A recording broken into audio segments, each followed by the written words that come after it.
say that happened like 5 years ago or so when I met Laura Borràs in Alicante. I was in a conference in Murcia, and she talked to me about this master's degree that the University of Barcelona was offering. It related to digital literature, but what I was mostly interested in was that it had a segment or a module that was dedicated to new technologies and teaching. So that's what lured me over. The way of learning of electronic literature was through Laura Borràs, but through education and new technologies.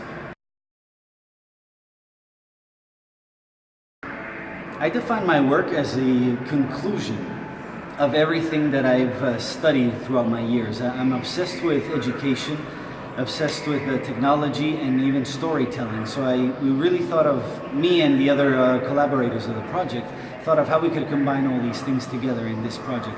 How could it be an educational experience, while at the same time it was a new reading experience and a new storytelling experience as well. Right now, I don't have any other projects in mind except for really developing this one that I'm working on now, Cursed Poems. It's a multi-sensorial experience and a multi-intelligence experience.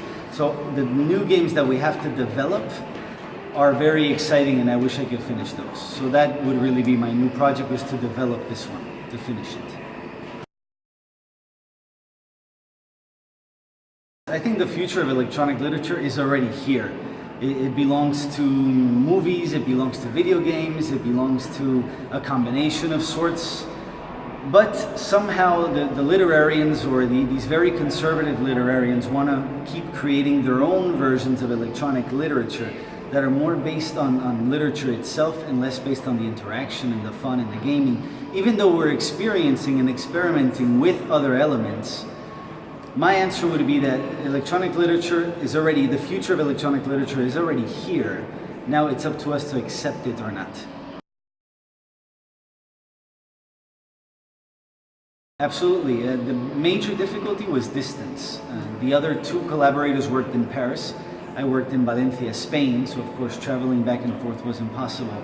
So we had to Skype, and the only time that we could coincide on Skype was at 10 o'clock at night. So all our discussions would happen from 10 to 12 at night.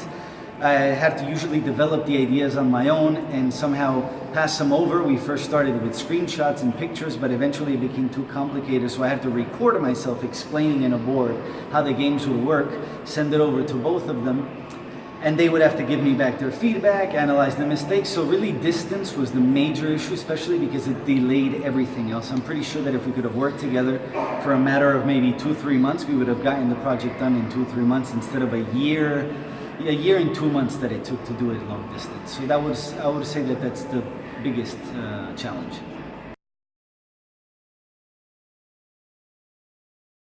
I chose gaming because I believe that gaming, as I said in my presentation, awakens the senses. It motivates people to participate, something that books did or still do nowadays. But I chose gaming mainly because I think that that is already the future of electronic literature. So that's really the main purpose.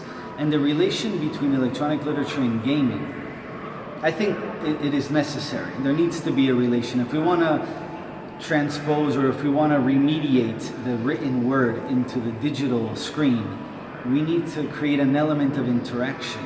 And somehow this interaction on screen always becomes a video game, or always becomes a game-like scenario. If I have to click here or click there or scroll down, I'm doing something the machine wants me to do to interact with it. So basically, I believe games and electronic literature have a lot in common.